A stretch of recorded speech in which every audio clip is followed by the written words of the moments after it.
Sobat Arsnesia, balik lagi dengan aku Anggi. Nah, kali ini kita kedatangan tamu spesial, yaitu Al-Habib Muhammad Ali Ridho, selaku pengasuh MID Islamic School. Dan saya ditemani dengan co-host. Halo sahabat Arsnesia, kenalin, nama aku Yugo. Bisa panggil Yugo aja kali ya, biar lebih enak ya. Nah, kali ini kita bakalan membahas tentang hikmah di balik kurban dengan Habib. Masya Allah. Habib boleh perkenalan dulu? Perkenalan, Masya Allah. Bismillahirrahmanirrahim. Alhamdulillahirabbil alamin wassalatu wassalamu ala sayyidina Muhammadin wa ala alihi wa sahbihi ajma'in wa la haula wa la quwata illa billahil aliyyil azim. Saya sendiri bernama Muhammad Ali Ridha bin Fauzi bin Ali bin Yahya, kelahiran tahun 1996. Jadi jangan aneh walaupun lihat wajahnya tua, tapi umur masih tua, masih muda, umurnya masih muda, tapi insya Allah awet muda. Jiwanya juga muda, jiwa muda banget. Masya Allah. Saya pribadi tinggal sekarang di Cibabat, ya, daerah di Cimahi, salah satu tempat daerahnya Cibabat. Dan saya sekarang mengasuh khadim Majelis Nurus Sobah. Nah, Majelis Nurus Sobah ini punya sayap gitu, juang sayapnya yaitu Majelis MID, Markas Ilmu dan Dakwah. Situ kita fokus kepada anak-anak santri, mengajarkan kepada mereka bagaimana cara mereka mendapatkan ilmu yang bermanfaat. Ilmu yang bermanfaat adalah bagaimana mereka dengan ilmu tersebut lebih takut kepada Allah, membuat mereka lebih senantiasa dekat kepada Allah Subhanahu wa taala, dan ilmu yang bermanfaat itu bagaimana mereka lebih membuka aib mereka sendiri, bukan aib orang lain. Dan alhamdulillah di samping itu kita juga ada Mahasantri yang alhamdulillah isinya adalah anak-anak universitas dari beberapa universitas yang ada di Kota Bandung ini. Tujuannya bagaimana mereka menggabungkan waktu yang bersamaan di dalam menajamkan intelektual mereka dan kelembutan hati di dalam membangun adab kepada Allah Subhanahu wa taala. Alhamdulillah. Berarti nanti kita di sini bakal ngobrol bareng ya Gia. Terkait dengan tadi temanya kan kurban nih gitu kan. Betul. Nah, sebelum kita masuk ke pembahasan nih Bib. Iya. Kan belakangan ini kita lagi menikmati pandemik terkait corona nih. Nah, gimana sih kegiatan Habib sehari-harinya ketika selama pandemik ini nih? Gitu loh. Masya Allah. Otomatis dengan adanya sebuah teguran dari Allah Subhanahu wa taala berupa wabah corona ini, kita tidak seperti biasa yang aktivitas yang biasa kita lakukan, otomatis memiliki perbedaan yang sangat luar biasa sekali.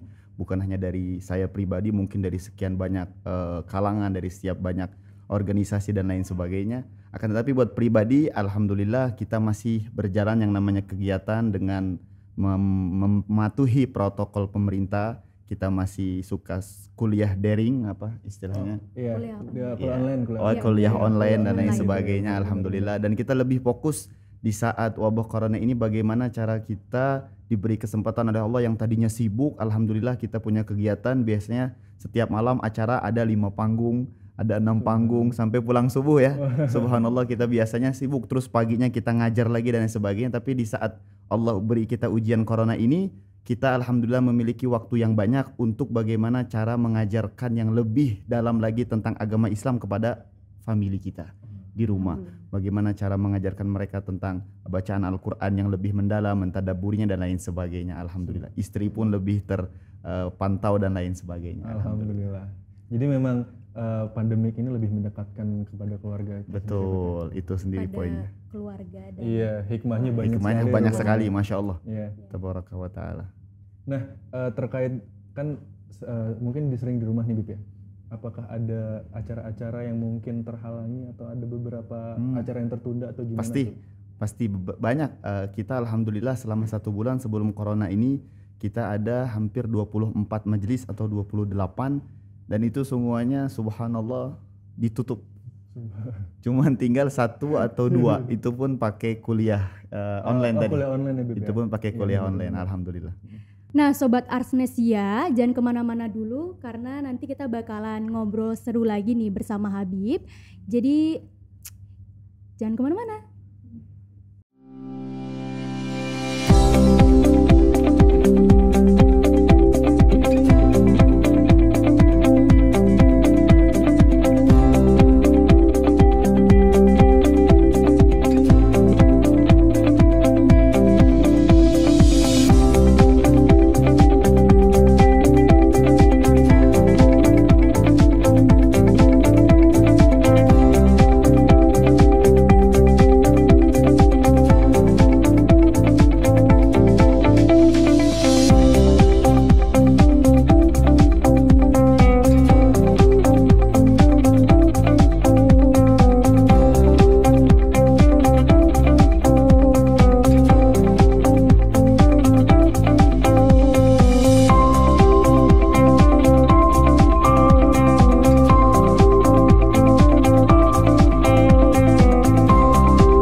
Oke, baik lagi kita bakalan bahas apa sih Habib hukum kurban itu? Nah, bismillah. Hukum kurban ulama membagi menjadi 3 bagian. Khususnya di kalangan Al-Imam Asy-Syafi'i membagi hukum kurban itu menjadi 3 bagian. Yang pertama namanya sunnah ainiyah. Artinya sunnah ainiyah ini ketika ada seseorang yang sudah mampu di dalam satu keluarga, dia memiliki kemampuan dan dia memiliki harta yang cukup, dalam artian dia mampu untuk berkurban, maka ketika dia senantiasa melaksanakan kurban dan setiap individu dari rumah tadi melaksanakan kurban, itu namanya sunnah ainiyah. Artinya sunnah ainiyah ini sunnah yang senantiasa dilakukan oleh setiap individu yang mampu. Itu namanya sunnah ainiyah. Hukum yang kedua, kurban ini namanya sunnah kifayah. Sunnah kifayah ini jikalau ada di dalam satu keluarga 10 orang, suami sama istri dan 8 anak. Ternyata dari sekian 8 anak yang mampu hanya ayah saja.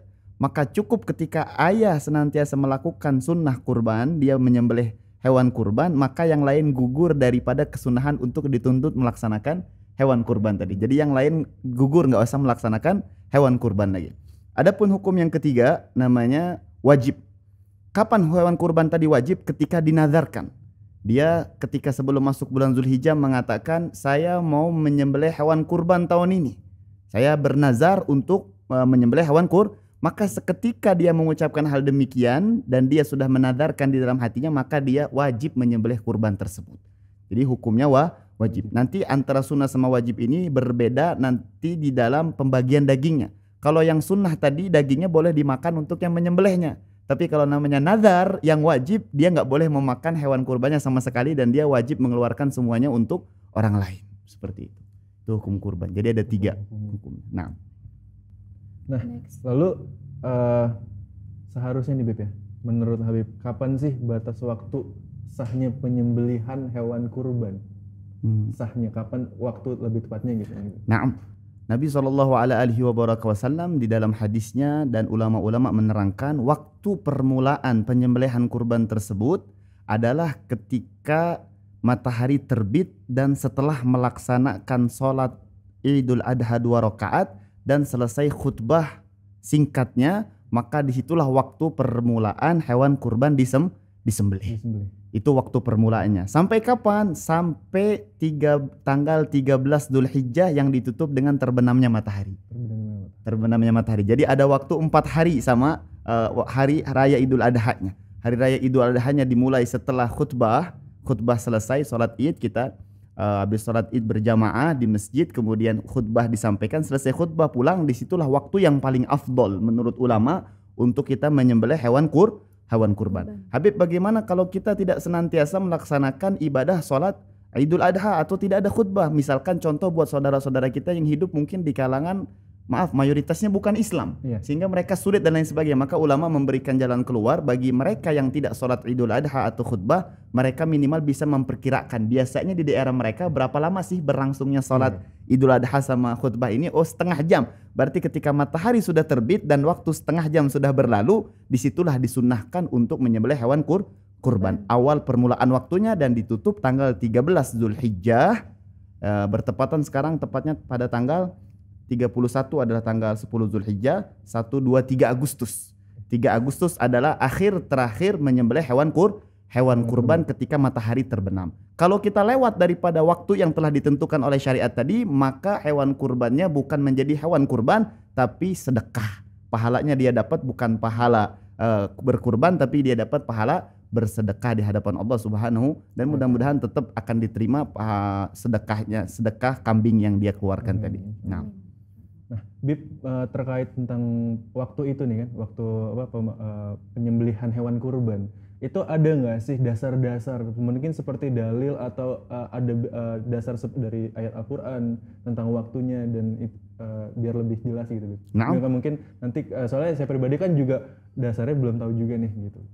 Nah, banyak di dalam Al-Quran Allah Subhanahu Wa Taala mengajarkan kepada kita atau memerintahkan kepada Nabi Muhammad SAW tentang penyembelihan kurban tersebut. Yang paling gampang dan yang sering kita dengar adalah surat Al-Kautsar. Allah Subhanahu wa taala berfirman, "Inna a'tainakal fasholli li rabbika wanhar." Salatlah setelah engkau salat maka sembelih. Di sini ulama mengatakan di sini salat ada yang dimaksud salat di dalam ayat tersebut adalah salat Idul Adha, dan yang dimaksud disembelih adalah hewan sembelihan kurban. Dan Nabi SAW di dalam banyak riwayat hadis menyatakan Nabi SAW ketika beliau senantiasa salat Idul Adha, setelah salat beliau menyampaikan khutbah dan beliau pulang ke rumah dan beliau menyembelih hewan kurban. Nah, itu landasan hadisnya kita bisa temukan di dalam Sahihul Bukhari dan di dalam riwayat-riwayat hadis yang lain. Nah, baik. Nah Habib, bagaimana caranya apabila ingin mendapat pahala kurban, sedangkan berkurbannya itu patungan? Masya Allah. Ini sering juga ya kita temui masalah ini di dalam halayak yang ramai. Kita kembali kepada hukum asalnya. Menurut mayoritas kalangan Imam Asy-Syafi'i dan menurut mayoritas ulama selain Syafi'i menyatakan bahwasannya hewan kurban tersebut, yang namanya hewan kurban itu atau hewan ternak ada 3 macam. Yang pertama adalah unta, yang kedua adalah sapi atau kerbau, yang ketiga adalah kambing atau domba.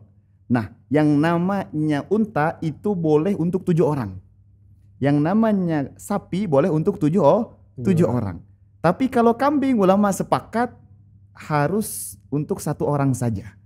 Nah, bagaimana caranya Habib ketika kita kongsian? Ya, kita kembalikan lagi, kalau mau kongsian uangnya untuk sapi dan untuk 7 orang maka cukup sah. Boleh-boleh saja dan dia dapat pahalanya. Tapi ya Habib, kami patungannya cuma 100 ribu untuk 10 orang misalkan. Bagaimana kami cukup hanya untuk beli 1 kambing? Maka solusinya biar semuanya dapat pahala, maka semuanya bersepakat untuk menghibahkan, hadiahkan uang yang 1 juta tadi kepada 1 orang. Jadi si A kita sedekahkan kepada si A, sehingga ketika menyembelihnya atas nama si A, baru di dalam penyembelihan tersebut di dalam hati kita meniatkan untuk pahalanya dikenakan untuk 10 orang tadi.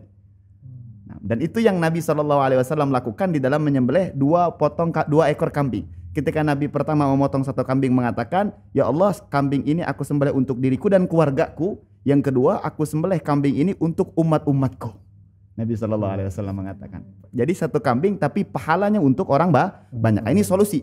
Tapi kalau misalkan tidak dengan cara seperti ini, maka bukan dikategorikan hewan kurban bagi kambing tadi yang lebih daripada 1 orang, tapi dinamakan lebih sedekah. Apalagi sekolahan-sekolahan yang Habib banyak ketahui, mereka memungut daripada anak-anak sekolahan tersebut uang. Nah, ini yang memotivasi mereka melakukan ini, bagaimana caranya mengajarkan anak-anak tersebut rela bersedekah dan belajar bagaimana cara berbagi sesama manusia. Nah, berarti memang itu udah jelas mungkin Habib. Soalnya kan selama ini ketika kita kuliah pun atau sekolah memang kan sering dipungutin ketika memang lagi ada Idul Adha gitu ya. Berarti memang kita diajarkan untuk bersedekah ya Habib. Betul, diajarkan untuk bersedekah, tapi itu tadi solusinya biar dapat pahala kurbannya, karena nanti kita akan berbicara tentang pahala kurban berbeda dengan pahala bersedekah. Pahala kurban akan memiliki pahala yang tersendiri dan sangat luhur di sisi Allah Subhanahu wa Ta'ala. Tapi kalau kambing untuk 1 orang tetap, tapi kalau mau buat orang banyak, pahalanya kita niatkan untuk orang banyak. Nah, berarti memang syariat tetap harus kita ikutin. Nah, syariat kambing memang hanya untuk 1 orang. 1 orang. Nah, lalu pertanyaan selanjutnya nih Bip, yang saya penasaran adalah ada nggak sih persyaratan untuk seseorang bisa menyembelih kurban? Nah, untuk orang yang menyembelih kurban, untuk persyaratan orang yang ingin menyembelih kurban. Nah, pertama dia harus Islam. Orangnya harus Islam, nggak boleh selain orang Islam yang menyembelih kurban, karena syaratnya senantiasa mendapatkan pahala kurban tadi dan sahnya kurban harus Islam. Kemudian dia harus mumayyiz, baligh, rasyid. Orangnya yang rasyid ini dalam artian fikih, arti rasyid orang yang tidak hartanya saat itu dikekang oleh pemerintah atau oleh hakim. Artinya kenapa dikekang hartanya? Karena dia sudah terlampau banyak hutang. Ketika dia sudah terlampau banyak hutang, di dalam istilah fikih ini orang nggak boleh senantiasa bermuamalat yang lain. Maka ini namanya mahjur alih. Mahjur alih itu orang yang hartanya harus dipegang sama hakim. Untuk apa? Ketika hartanya sudah cukup membayarkan hutang, wajib dibayarkan hutang dulu. Nah, selain orang yang seperti ini namanya rasyid. Maka syarat yang kedua sahnya menyembelih hewan kurban, Islam dan rasyid. Rasyid itu orang yang bebas, tidak memiliki tanggung jawab dengan yang lain gitu. Artinya mampu. Mampu. Itu 2 itu syarat. Hanya itu aja, Bib. Nah. Lalu ada nggak prosedur yang mungkin terlihat kayak mungkin ada beberapa hadis atau dia dalam Al-Quran menjelaskan ketika prosedur dalam penyembelihan gitu hewan kurban itu bisa Nabi SAW yang dijelaskan oleh para ulama di dalam kitab-kitab fikihnya khususnya bagaimana cara karakteria menyembelih yang baik. Pertama, Allah Subhanahu wa Ta'ala menyatakan la yanalullahu luhumuha wala dima'uha walakin yanaluhu taqwa minkum. Kata Allah, di dalam penyembelihan kurban tersebut, aku tidak menginginkan dagingnya, aku juga tidak menginginkan darahnya, tapi yang aku inginkan ketakwaan kalian.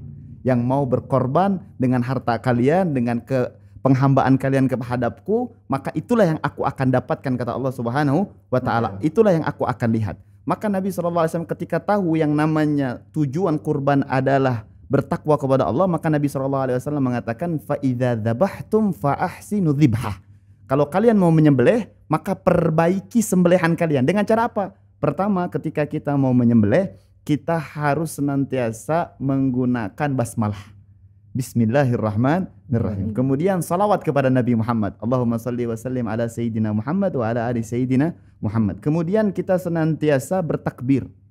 3 kali, disunahkan bertakbir 3 kali. Allahu Akbar, Allahu Akbar, Allahu Akbar. Yang keempat, berdoa kepada Allah, ya Allah, sesungguhnya ini hewan kurban adalah dari Engkau dan untuk Engkau. Maka terimalah hewan kurban ini daripada saya yang saat ini menyembelih. Seperti itu. Nah, itu cara-caranya, dan disunahkan menghadap kiblat. Jadi si hewannya dengan orang yang mau motongnya disunahkan menghadap kiblat. Itu sunnah-sunnah daripada baginda Nabi besar Muhammad sallallahu alaihi wasallam. Dan yang lebih afdol lagi, jangan sampai ketika kita selesai menyembelih satu kambing dalam keadaan pisau yang sedang diasah di hadapan hewan yang lain. Nah, ini dilarang dalam syariat. Kenapa itu, Habib? Jangan sampai, karena mereka memiliki rasa takut juga hewan tadi. Maka jangan sampai ketika kita mengasah pisau kita mengatakan kandidat berikutnya di depan hewan kurbannya. Jangan. Terlihat kayak betul. Kalau bisa harus di belakang hewan-hewan yang lain. Jangan dijadikan kandidat sambil melihat, membuat mereka takut gitu. Jangan. Betul. Nah, Habib, apa hikmah yang didapat dari tidak mencukur rambut dan tidak memotong kuku sebelum kurban? Oh, Masya Allah. Itu di dalam hadis Nabi SAW pun bersabda, "Idza ra'aitumul hilal dzulhijjah," kata Nabi. Kalau kalian sudah melihat bulan Zulhijjah datang, maka bagi yang mau untuk berudhiyah falyumsik an ash'arihi dari ansya'rihi wa adfarihi. Maka hendaknya dia menahan rambut dan kukunya. Kenapa? Di sini ada 2 sebab. Karena pertama, sesungguhnya tujuan hewan kurban di dalam hadis yang lain dinyatakan akan mengampunkan dosa-dosa kita. Setiap tetesan darah yang Nabi katakan kepada Sayyidah Fatimah, kata Rasulullah SAW, "Wahai Fatimah, berdirilah engkau, saksikan penyembelihan hewan kurban yang engkau mau sembelih. Karena setiap tetesan darahnya akan mengampunkan dosa-dosa. Setiap tetesan darah hewan kurban akan mengampunkan dosa." Dari sini ulama berpendapat dari hadis Rasulullah SAW, ketika dosa-dosa tersebut diampunkan oleh Allah, jangan sampai ketika kita sebelum kurban ada kuku yang kita terlanjur potong padahal dia pernah terpakai dan pernah menyaksikan kita bermaksiat. Takutnya setelah si kuku atau rambut tadi dipotong dahulu sebelum penyembelihan kurban, takutnya nanti dia ketika menghadap Allah dia akan bersaksi bahwasanya saya pernah bermaksiat kepada Allah Subhanahu wa Ta'ala. Jadi hikmahnya kenapa tidak disuruh untuk memotong kuku dan rambut, agar dia diampunkan juga dosa-dosanya oleh Allah Subhanahu wa Ta'ala. Karena kalau dia dipotong duluan sebelum mau kurban, nanti takutnya setelah Allah ampunkan dosa kita, justru nanti dia yang akan bersaksi di hadapan Allah bahwasanya kita masih memiliki maksiat. Karena semuanya, kata Allah di dalam Al-Quran surat Yasin, semuanya akan bersaksi di hadapan Allah. Ketika mulut kita berbohong, maka tangan yang akan berbicara. Ketika tangan kita tidak berbicara, maka kaki yang akan berbicara. Maka hikmahnya tidak dipotong untuk menjadi saksi kita bahwasanya segala dosa-dosa kita telah diampunkan oleh Allah Subhanahu wa Ta'ala. Subhanallah. Nah, berikut nih berbicara mungkin kembali lagi nih perihal tentang sapi itu bisa membawa 7 orang ya, hitungannya gitu. Nah, mungkin kita semua emang udah tahu kalau sapi itu bisa untuk 7 orang, tapi mungkin dari beberapa dari kita ini belum tahu Bib sebenarnya dasar-dasar apa sih gitu. Ada nggak sih dasar yang menjelaskan bahwa sebenarnya sapi itu bisa untuk 7 orang? Mungkin terlihat seperti hadis atau ayat suci Al-Quran. Betul. Nabi SAW di dalam riwayat Sahih Bukhari atau riwayat Tabarani Ibnu Majah menyatakan Nabi SAW memerintahkan kami pada saat itu, kalau tidak salah periwayatnya Sayyidina Jabir atau Sayyidina Ali bin Abi Thalib, Rasulullah SAW mengatakan, naharna Rasulullah SAW, Rasulullah menyembelih sebuah onta dan mengatakan onta ini untuk 7 orang, kata Nabi. Nabi yang langsung menyatakan yang namanya onta untuk 7 orang dan sapi untuk 7 orang, kata Nabi. Di dalam ibadah haji yang beliau senantiasa lakukan pada saat itu. Nah, Hajatul Wada, beliau senantiasa setelah haji, beliau memotong onta, kemudian memotong sapi dan menyatakan onta adalah untuk 7 orang dan sapi untuk 7 orang. Nah, dari hadis Nabi sallallahu alaihi wasallam.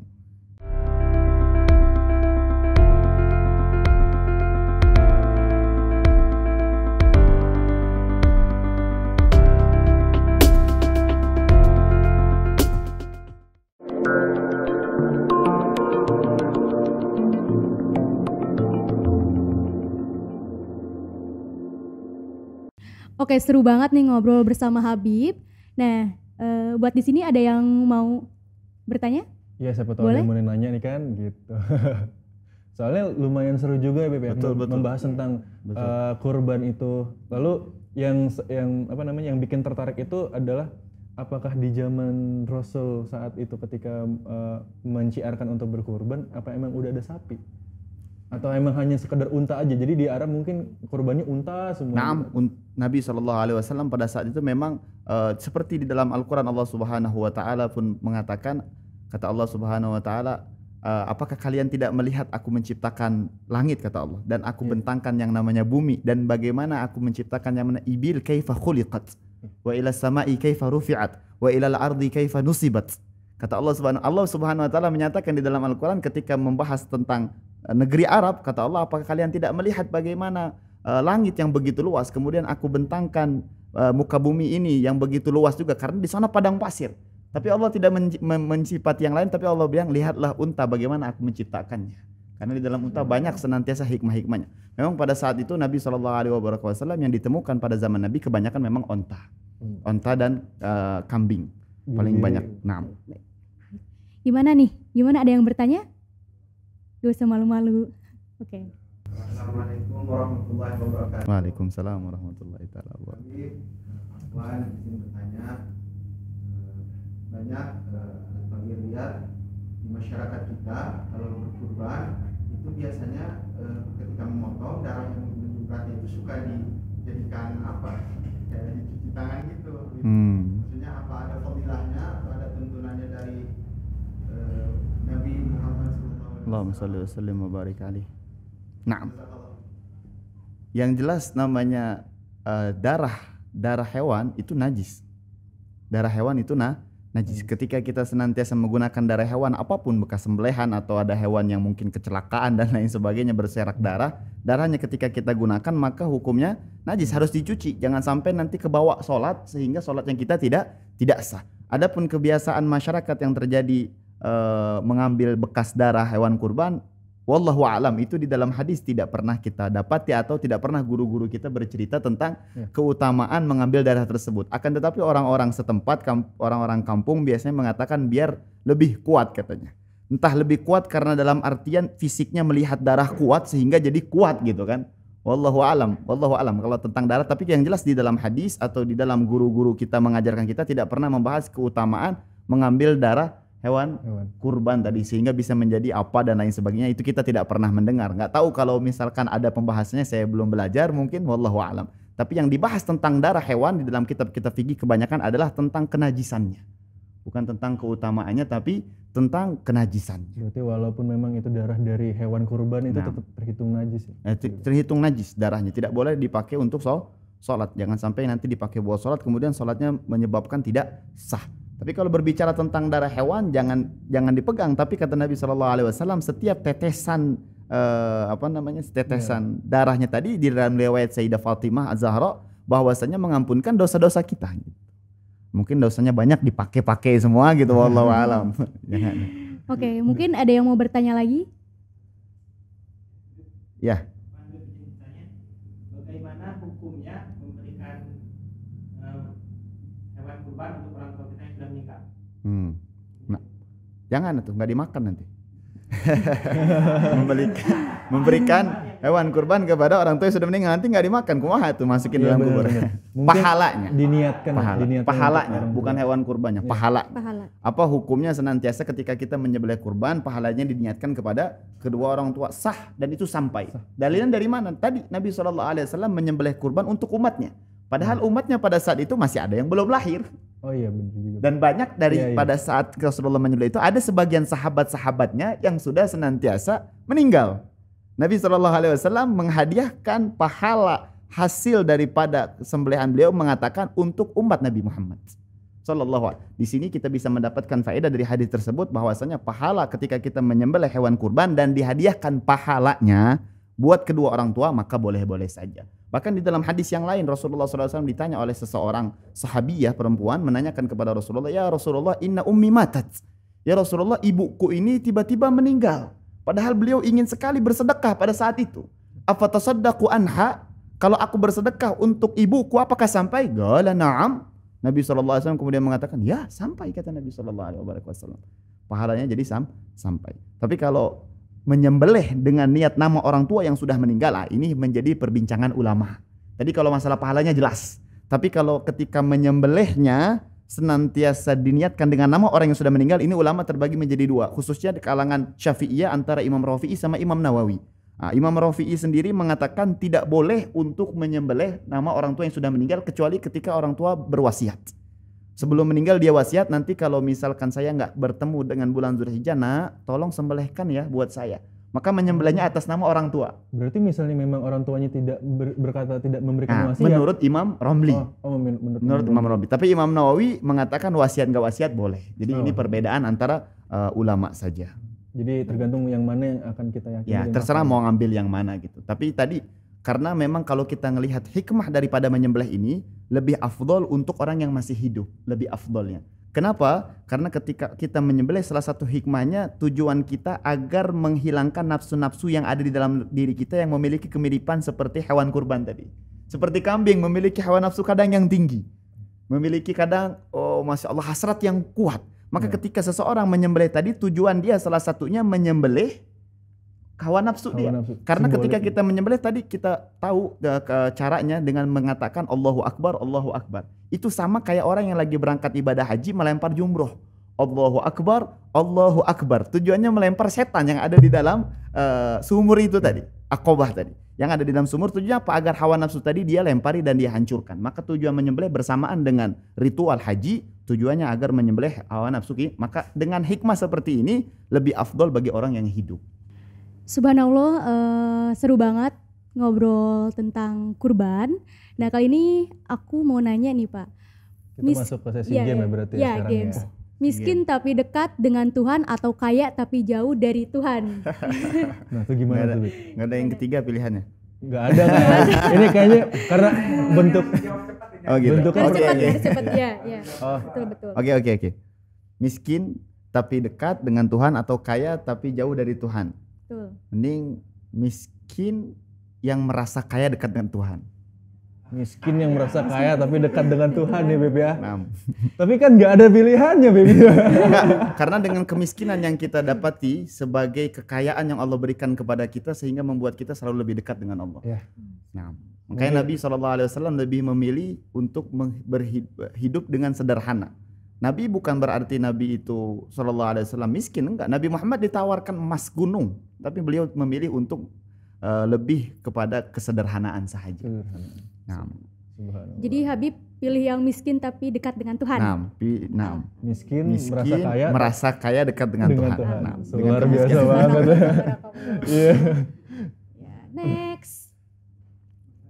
Lagi pula miskin itu sendiri juga bukan berarti miskin harta ya. Betul. Bukan berarti miskin harta kan. Nah, bukan berarti miskin harta. Nah, pertanyaan selanjutnya nih, Bib. Oke. Pertanyaan selanjutnya nih Habib, berikan 3 hadis atau ayat yang membuat orang itu bangga menjadi jomblo. Saya jomblo. Saya jomblo. Iya, Bib. Gimana tuh? Buat yang jomblo. Masya Allah. Jomblo. 3 ya. Ini pertanyaan request kayaknya. Iya. Pertanyaan request, beri 3 keutamaan Sangat bagi sensitif. para jomblo. Masya Allah, tabarakallah. Yang pertama, engkau akan merasakan ketenangan dengan kejombloanmu. Karena orang yang tidak memiliki ikatan hubungan dengan lawan jenisnya, maka dia akan lebih mendapatkan rahmat Allah Subhanahu wa ta'ala karena dia terjauh daripada maksiat. Dengan orang semakin banyak meninggalkan maksiat, maka dia akan semakin tenang. Dengan ketenangan inilah akan terwujud dalam dirinya inspirasi-inspirasi yang membuat dia akan lebih sukses di dunia sebelum di akhirat. Dia akan lebih sukses di dunia sebelum di akhirat. Bahkan dengan ketenangan yang Allah Subhanahu wa ta'ala berikan kepada dirinya akan membuat dia sukses, yang membuat itu para laki-laki atau wanita yang mengejar dia, bukan dia mengejar wanita tersebut. Itu yang pertama ketenangan tuh, Bib. Ketenangan. Yang kedua nih apa nih, Bib? Ada tiga nih kan ini. Yang ketiga, Ada dia tiga sudah nih. senantiasa mendapatkan kabar gembira dari Nabi SAW terhindar daripada perbuatan dosa. Karena Nabi SAW di dalam hadisnya menyatakan lebih baik engkau memegang bara api, batu daripada api neraka dibanding engkau menjabat tangan perempuan yang bukan muhrimmu. Itu Nabi SAW ketika menggambarkan ini dalam riwayat Sayyidina Abbas pernah bermimpi Abu Jahal. Abu Jahal ini adalah pamannya Rasulullah SAW yang pernah dilihat di dalam mimpinya Sayyidina Abbas, ditanyakan, apa yang Allah berikan kepadamu setelah engkau meninggal? Engkau ini hidup padahal dalam keadaan yang selalu mencaci maki Rasulullah. Maka Abu Lahab mengatakan, Allah mengazabku bukan langsung ke neraka karena neraka belum dibuka, tapi dikasih DP sama Allah. Apa DP-nya? Batu kerikil diletakkan di bawah kaki kota Abu Lahab, tapi kepalaku yang mendidih. Di batu kerikil ada di bawah kakinya, nggak nempel. Cuman di bawah kakinya batu kerikil api neraka, tapi kepalaku yang mendidih. Gimana kalau memegang bara api? Nah, Nabi SAW memberikan kabar gembira bagi para jomblo, lebih baik kalian memegang bara api dibanding kalian memegang tangan wanita yang bukan mahramnya atau wanita yang memegang tangan laki-laki yang bukan mahramnya. Artinya kalau kalian jomblo, kalian akan terlepas dari tangan-tangan yang PHP doang gitu. Nih, siapa yang pernah di PHP-in? Siapa? Ngaku. Ada yang pernah di PHP? Kayaknya kita semua pernah merasakan deh. Oh, Kayaknya gitu. kita semua Kamu pernah juga merasakan. kayaknya. Iya, Kamu juga kayaknya. pernah kan? Iya pernah Aku sih enggak. Oh, ya beruntung lah gitu. Tapi lebih Alhamdulillah. enak bersahabat ya dibanding percintaan. Karena sering sekali yang namanya percintaan diakhiri dengan air mata. Waduh. Betul, Habib. Tapi sering Melo sekali banget. persahabatan diakhiri dengan percintaan. Oh. Wah, luar biasa. Nah, yang ketiga nih apa nih, Bib? Yang ketiga, Yang ketiga nih. yang ketiga, Masya Allah, ketika dia sudah senantiasa jauh daripada ikatan dengan seseorang yang lawan jenisnya atau Ya. perempuan yang terjauh daripada lawan jenisnya, maka dia akan terkategori, akan senantiasa diberikan taufik oleh Allah Subhanahu wa Ta'ala berada di dalam kehidupan yang selalu dipondasi dengan ibadah. Karena kalau nggak ada ikatan, anak-anak muda ini kalau dia nggak ada hubungan, maka dia akan rajin insya Allah sholatnya, dia akan rajin kemudian ibadahnya, hadir majelis taklimnya, dia akan rajin mengajarnya, dia akan lebih fokus kepada kuliahnya dan lain sebagainya. Yang mana kalau misalkan dia lakukan itu semua dengan landasan ibadah kepada Allah, maka dia mendapatkan kabar gembira dari Rasulullah, syabun nasya'a fi ibadatillah. Seorang anak muda yang tumbuh dalam ibadah kepada Allah, dia akan mendapatkan nanti di hari kiamat naungan yang tiada naungan kecuali naungan Allah. Ada 7 golongan orang kata Nabi Muhammad yang akan mendapatkan naungan di hari yang tiada naungan kecuali naungan Allah. Salah satunya anak muda yang jomblo. Salah satunya adalah maksudnya naungan apa, Beb? Karena nanti di hari kiamat yaumil mahsyar Allah akan dekatkan matahari itu sejengkal kepala kita. Sekarang yang matahari ribuan kilometer jauhnya daripada kita, bahkan Milan, itu kita merasakan panasnya yang luar biasa. Iya. Bagaimana nanti ketika matahari didekatkan dengan kepala kita? Maka Nabi Muhammad mengatakan orang-orang akan tenggelam dengan keringatnya masing-masing sesuai maksiatnya di dunia. Kalau maksiat dia banyak, maka akan menenggelamkan lututnya, ada yang sepahanya, ada yang sampai tenggorokannya. Kita, Masya Allah, kita sekarang keringatan, nyium keringat kita aja udah bau gitu kan. Keringat kita sendiri. Bagaimana dengan keringat orang pada hari itu? Tapi di hari yang begitu dahsyat, ada 7 golongan orang yang akan diberikan naungan oleh Allah Subhanahu wa Ta'ala. Salah satunya jomblo yang bertakwa kepada Allah Subhanahu wa Ta'ala. Tapi ada konotasi juga tuh, Bebe. Betul. Jomblo yang bertakwa kepada Allah Nah. Subhanahu wa Taala. Tapi kalau ya berarti sama aja, Bebe. Jomblo nggak tahu Tapi ya. itu hitungannya juga jomblo dari lahir atau jomblo pas setahun, baru setahun 2 tahun gitu tuh. Bisa jadi karena Allah Subhanahu wa Ta'ala mengatakan di dalam Al-Qur'an, "Qul ya ibadiyalladzina asrafu ala anfusihim la taqnatu min rahmatillah." Jomblo manapun, jomblo yang baru setahun 2 tahun atau jomblo yang dari kecil, ketika dia betul-betul menyesali dia senantiasa pernah berbuat salah kepada Allah dan pernah menyakiti hati perempuan atau perempuan pernah menyakiti hati dia menyesal, maka kata Allah, jangan pernah berputus asa dengan rahmatku, engkau akan mendapatkan. Maka bagi para jomblo, kembalilah kepada Allah Subhanahu wa Ta'ala dan engkau akan mendapatkan apa yang tidak pernah engkau pikirkan dari bidadari surga atau daripada pangeran surga. Wah, luar biasa. Luar Jadi biasa. teman-teman kita semua masih punya kesempatan berarti. Ya. Nah, Habib, Oke. saya sebagai jomblo nih ya, Oke. mau tanya nih, bagaimana hukum berpacaran itu nih? Secara kan kita anak milenial ya, bener nggak? Pengen tahu gitu hukum berpacaran itu gimana? Kalau hukum berpacaran kita harus berkata jujur, kita tidak boleh kemudian ke kanan ke kiri, kita harus berkata jujur. Di dalam hukum pacaran jelas para ulama tanpa ada khilaf mereka mengatakan haram. Wala taqrabuz zina. Innahu kana fahisha. Enggak boleh kita mendekati zina. mendekati zina aja nggak boleh. Apalagi zinanya. Bagaimana cara mendekati zina? Ada 5 langkah cara untuk mendekati zina. Apa? Pertama, fanadhratun. Ngelihat dulu. Setelah bertemu nggak tahu ngeliat. Ini Masya Allah. Habis dia melihat, setelah melihat, fatabassam. Senyum. Nah, ini Senyum repot. manis. Senyum manis. Habis pesenyum, fakalamun. Nomor WA berapa? Ngajak bicara sudah mulai. Ngobrol. Dari mana? Ini bagaimana? Fakalam. Habis fakalam, nanya nomor WA, famau'idun, janjian. Habis janjian, makan siang. Habis makan siang, no free lunch. Nggak ada makan siang yang gratis. Takutnya terjadi apa yang akan terjadi di dalam perzina. Nah, sifat-sifat yang tadi mendekati zina di dalam ayat wala taqrabuz zina, 5 langkah tadi adalah hal yang sudah lumrah dilakukan oleh orang-orang yang berpacaran. Maka ulama mengatakan pacaran hukumnya haram. Akan tetapi, kalau kita memang cinta kepada seseorang, maka kita harus mengambil langkah pernikahan. Karena di dalam pernikahan akan Allah Subhanahu wa taala berikan keberkahan di dalam dunia wal akhirat. Subhanallah, begitu ya anak milenial. Anak milenial. Oke. Ini ada pertanyaan selanjutnya nih, Bib. Jikalau dalam 1 minggu Habib hanya memiliki uang 5.000, apa yang akan Habib lakukan dengan uang itu? Nah, otomatis ketika kita mengetahui ilmunya, lagi-lagi kita akan gunakan uang 5.000 tadi untuk bersedekah. Kenapa bersedekah? Karena Allah Subhanahu wa taala menyatakan di dalam Al-Qur'an, "Man jaa'a bil hasanatin falahu asyru amsalihha." Siapa yang datang kepadaku dengan 1 kebaikan, maka aku akan membalas 10 kebaikan. Ini matematika daripada Allah Subhanahu wa taala, dan matematika ini adalah matematika akhirat. Artinya apa? Kalau kita punya uang 5.000, kita sedekahkan 1.000, sisanya 4.000. lah, sisanya 15.000, karena ini matematika Allah. Kata Allah, engkau keluarkan 1, aku kembalikan 10. Iya, benar.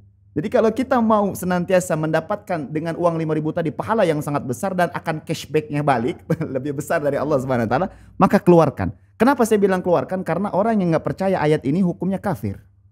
Tegas saya katakan, orang yang nggak percaya ayat ini hukumnya kafir. Tapi kebanyakan umat Islam bukan nggak percaya, tapi kurang yakin. Nah, kalau nggak yakin, ini problem besar juga. Harusnya ketika kita senantiasa mendapatkan ayat ini, kita berlomba-lomba untuk mengeluarkannya. 5.000 yang saya dapati, saya akan sedekahkan.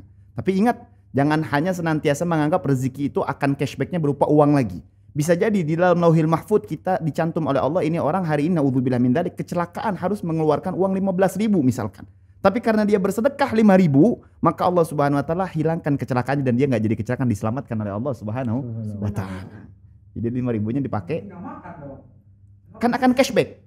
Pasti Cashback. itu janji Allah Subhanahu wa taala, akan di cashback oleh Allah Subhanahu wa taala, dan ini sering terjadi di dalam kehidupan saya pribadi. Ketika kita punya anak-anak majelis, kita ajarkan kepada mereka bagaimana cara bersedekah. Apa yang senantiasa mereka lakukan, mereka sedekah sesuai apa yang mereka miliki di kantongnya, 10.000. Ini terjadi. Si fulan ketika dia sedekah 10.000 di dalam sebuah majelis dengan niat untuk senantiasa memberikan makanan atau bersedekah, ketika dia makan di warteg, subhanallah, bingung dia. Bingungnya dalam artian apa? Uang tadi lupa, habis disedekahin. Tapi subhanallah ketika dia bangkit dibayarin orang. Yang mungkin harganya 15.000, yang mungkin harganya 17.000, cashback kembali daripada Allah Subhanahu wa taala. Dan itu tinggal dicoba. Cobalah maka engkau akan ketahui. Nah, ini bener banget ya. Jadi emang cashback dari Tuhan itu luar biasa banget dari Allah. Alhamdulillah. Next nih. Tips and trik cara Habib merayu perempuan saat sedang marah. Nah, gimana nih Habib nih? Perempuan ini maksudnya siapa nih? Oh, istri. Yeah. Ketika merayu istri ketika sedang marah, yang pertama saya jawab, alhamdulillah istri saya nggak pernah marah. Tapi kalau ngambek sering. Mungkin termasuk kali. Mungkin termasuk Ngambek juga. dan marah. Dan alhamdulillah istri saya salah satu orang yang menghalalkan namanya poligami, dan ini boleh disebarkan. Istri saya bilang, Habib, katanya dia bilang, wahai suamiku, aku sangat suka yang namanya poligami dan lain sebagainya, tapi aku minta sama Allah asalkan jangan suamiku, katanya. Memang tidak salah. Setuju tapi jangan suamiku, katanya. Iya. Subhanallah. Jadi ketika istri marah, Nabi SAW mengajarkan kepada kita, hendaknya kita merayunya dengan ucapan yang manis. Seperti kita tahu bahwasanya istri kita misalkan namanya Aisyah, maka Nabi SAW menggantinya dengan Humairah. Wahai yang pipinya kemerah-merahan. Masya Allah. Wanita itu karena sifatnya sering suka yang namanya pujian. Makanya dinamakan di dalam Al-Quran imra'atun, pakai kalimat tak marbutoh, itu mengandung 3 makna. Salah satunya dia suka dipuji, perempuan itu. suka dipuji. Semakin dia dipuji akan senantiasa membuat hatinya senang dan Allah Subhanahu wa taala akan memberikan pahala bagi suaminya. Ketika senantiasa dijalin dengan pujian. Kemudian kasih hadiah. Ketika dia sudah marah, kita kasih hadiah. Hadiah dalam artian yang disukai oleh dia. Dia sukanya bunga, kita kasih bunga. Dia suka kue, kita kasih kue. Yang ketiga, ketika istri marah, ini yang paling harus kita lakukan ketika tidak mampu memuji, tidak mampu senantiasa memberikan hadiah. Ini yang harus kita lakukan. Apa? Diam. Jangan dibalas ketika dia marah. Dia mencaci maki dan lain sebagainya, diam saja. Kenapa? Karena ini yang diajarkan oleh baginda Rasulullah SAW dan Sayyidina Umar bin Khattab. Ketika ada orang datang ke rumah Sayyidina Umar ingin mengeluh tentang istrinya yang suka marah. Ketika ingin ngetok pintu rumahnya, tiba-tiba di dalam ruangan rumah tadi terdengar istri Sayyidina Umar sedang marahi Sayyidina Umar bin Khattab. Padahal Sayyidina Umar bin Khattab adalah seorang pemimpin yang disegani pada saat itu. Orang sangat takut dan beliau sangat tegas, tapi masih tetap dimarahi oleh istrinya. Maka orang yang bertanya tadi kembali lagi nggak mau nanya. Sayyidina Umar keluar dari rumahnya dan berkata, "Wahai fulan, mau kemana?" "Wahai Amirul Mukminin, aku tadi niat mau bertanya kepada engkau tentang istri, tapi aku sekilas mendengar engkau dimarahi istri." Kata Sayyidina Umar, "Kalau istrimu marah kepadamu maka diam. Karena dia marah hanya sesaat tapi kebaikannya jauh lebih besar. Dia yang nyuci bajumu, dia yang membersihkan makanan, yang memberikan makanan untukmu, dia yang membersihkan rumah. Kenapa dengan kebaikan dia 99 kita hanya mau melihat satu kejelekan dia?" Jangan, nggak boleh. Dan Allah berfirman di dalam Al-Quran, "Wala tansawul fadla bainakum." Di dalam suami istri tidak boleh melupakan kebaikan satu sama lain. Wallahu alam. 3 cara. Puji, kasih hadiah, atau diam. Wah, luar biasa banget ya Nggi ya. Yeah. Berarti sebagai laki-laki calon imam nih. Betul. Udah tahu tip and trick lah nih ceritanya misalnya di masa Calon depan. imam ya, tapi kalimat imam itu biasanya makmum. Makmum itu nggak cukup satu. Ya insya Allah Beb ya. Jangan, Insya Allah jangan. Beb ya. Calon pemimpin ya. Insya Allah. Kan kita mendukung poligami. Beb. Oh gitu, enggak. Nah, teman-teman Arsnesia, jadi sebelum kita mengakhiri sesi acara ini, tapi ada satu pertanyaan lagi nih yang mungkin akan dijawab oleh Habib. Nah, pertanyaan ini masih berkaitan tentang kurban sih, Bib. Jadi berbicara tentang keikhlasan nih, Bib. Tentang keikhlasan dalam berkurban. Kan semisal Yugo mampu untuk membeli sapi, tapi hati Yugo ikhlas untuk membeli kambing. Maka yang mana yang harus Yugo ikuti? Apakah kemampuan Yugo berdasarkan ekonomi atau mengikuti hati Yugo yang ikhlas memang untuk membeli kambing? Walaupun Yugo memiliki harta yang cukup untuk membeli sapi. Nah, memang Nabi SAW mengatakan sebaik-baiknya ibadah walaupun sedikit tapi dawam. Itu kuncinya. Sebaik-baiknya amal yang Allah cintai adalah amal yang walaupun sedikit, kelihatannya sedikit tapi mudawamah, terus menerus. Artinya mudawamah di sini selain terus menerus itu kok bisa terus menerus menunjukkan dia ikhlas di dalam melakukan ibadah yang sedikit tadi.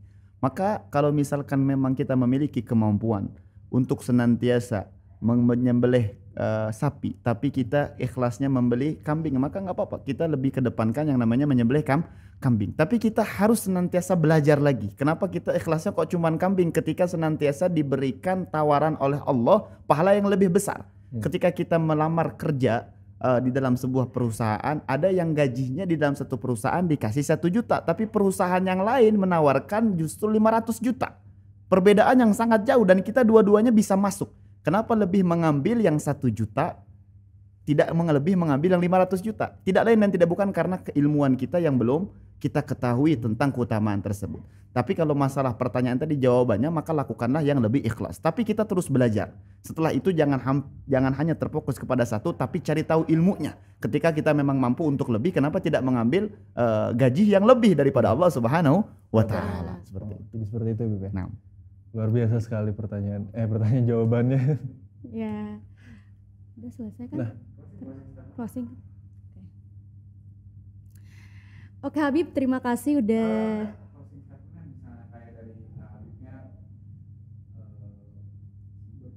kesimpulan lah. Iya kan, maksudnya pesan-pesan gitu kan. Oke Habib, terima kasih. Ini. Terus pesan-pesannya apa nih buat? Jangan dulu ya. Alhamdulillah telah kita dengarkan dari awal. Hikmah ya, hikmah. Ya. Hikmah dan manfaat dari korban. Hikmah ya. Hikmah. Oke Habib, nah mungkin teman-teman di sini juga ada yang belum tahu gitu ya hikmah dalam berkurban dan ya apa?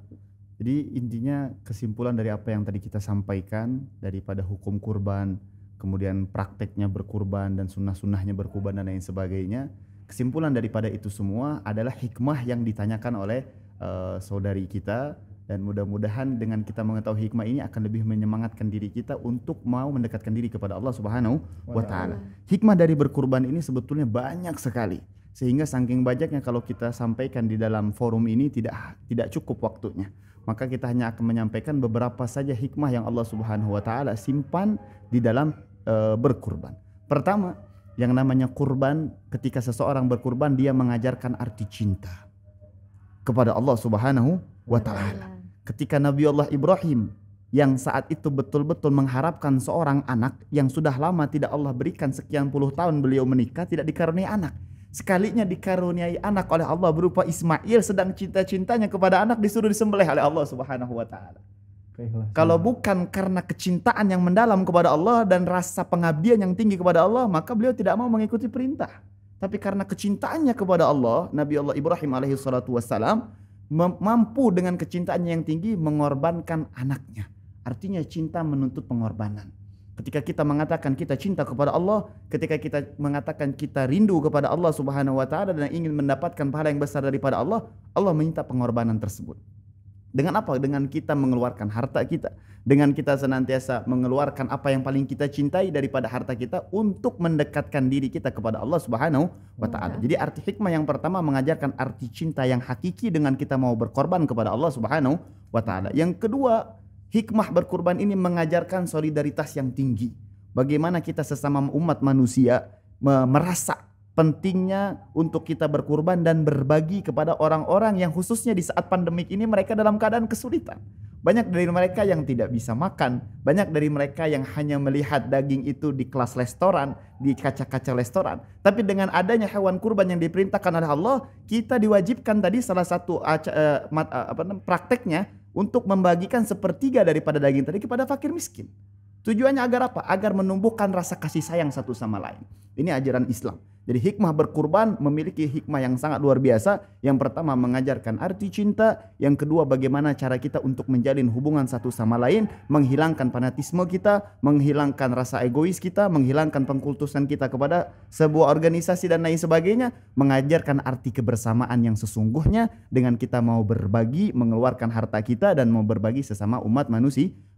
Habib kira itu saja mungkin untuk hikmah yang kita bisa sampaikan di forum saat ini. Luar biasa sekali yang dia closingnya, wah banget deh gitu. Banyak pelajaran ya yeah, kita ambil. Kita kayak abis ini ya kayak gitu langsung. deh gitu. Oke. Nah kita bakalan ngajak selfie nih sama Habib. Gimana Habib? Boleh. Ya, Oke, kita selfie ya. Berarti kayaknya aku harus geser ya. Iya. Siap. Selfie-nya pakai senyuman ya. Siap. Karena kata Nabi SAW, tabassam liwaji ahika sadaqah. Senyum kepada saudaramu adalah sedekah. Jadi biar yang lihat acara ini dapat senyuman semua lah. Dapat sedekah. Dan kita sedekah semua. Jadi kita sedekah senyuman kepada saudara. Naam, Masya Allah. Tak foto ya. Siap. 1, 2, 3. Oke, seru banget nih obrolan kita hari ini. Bener gak sih? Iya. Seru banget pokoknya.